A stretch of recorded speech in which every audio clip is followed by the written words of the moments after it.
There might be somebody married maybe for 2 years or 3 years or 5 years, perhaps 10 years and 15 years, and yet you don't have child.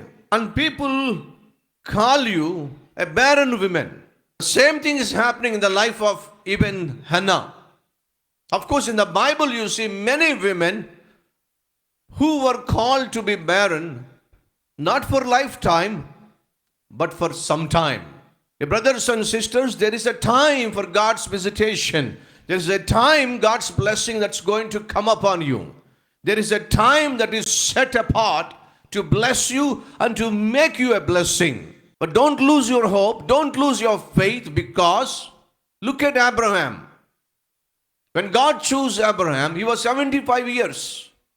And God promised Abraham, saying that I will bless you and I will bless your descendants. Through your descendants, I'm going to bless all the nations of the world.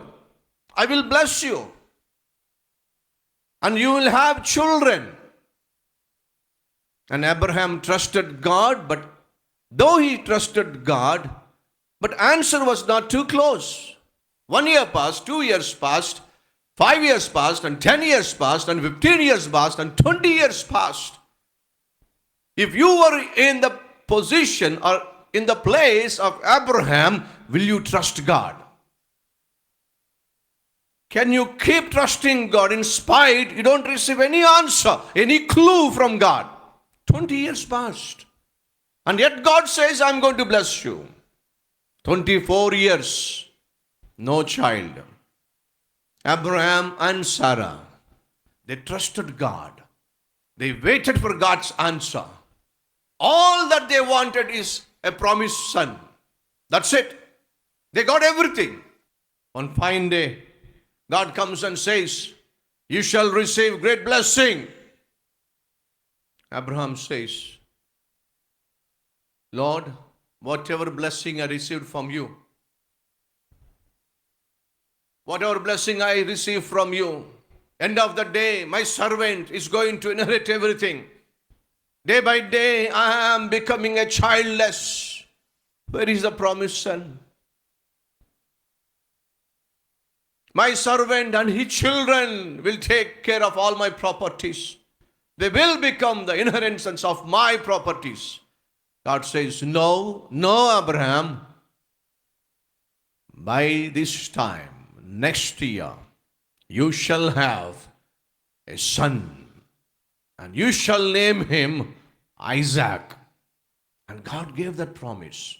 At the age of 100 years, when Sarah was 19 years, when there was no hope to receive a child, when it seemed impossible to receive a child, that was the time God answered their prayer. They waited for 25 long years without doubting God. Is there anybody this evening that you're asking for something, but nothing is happening, and devil comes and tells you, how long will you trust God? How long will you pray to God? He's not answering your prayers. He's not even watching your tears. He's not even worried about your future and career. Then why do you continue to pray? Stop prayer. Stop worshiping him. That is what Job's wife came and said. Job lost his children. Job lost his properties. Job lost everything. Even he lost his health. At that particular time, his wife comes and says, how long will you worship your God? Forget him. Forget about him. Curse your God, and you better die. What is the benefit in serving God? What is that you have received from God? You lost your children. You lost your properties. You lost everything. Now you lost even your health. Where is your God? Better you curse your God and die. That is what devil will do, dear brothers and sisters.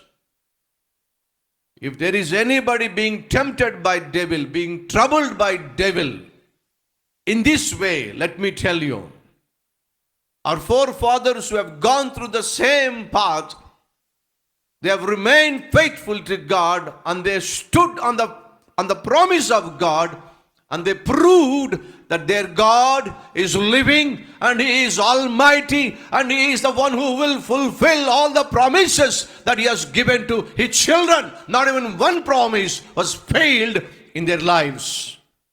If that is true, it will happen in your life.